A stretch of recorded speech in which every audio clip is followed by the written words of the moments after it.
8 minus 8 equals 0.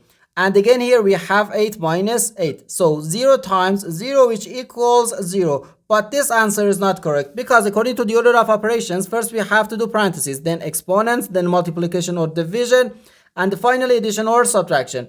Remember that multiplication and division have equal priority, and we have to work from left to right, and the same applies to addition and subtraction.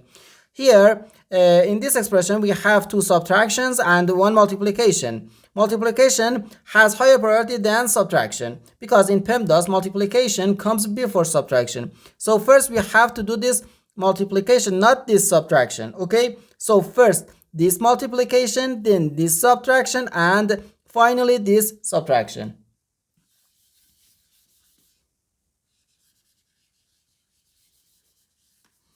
Okay, 8 times 8 gives us 64. So we have 8 minus 64 minus 8.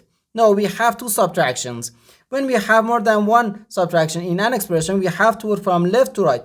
So first 8 minus 64, which equals negative 56. So negative 56 minus 8, which equals negative 64. This is our final answer to this problem. The correct answer is negative 64.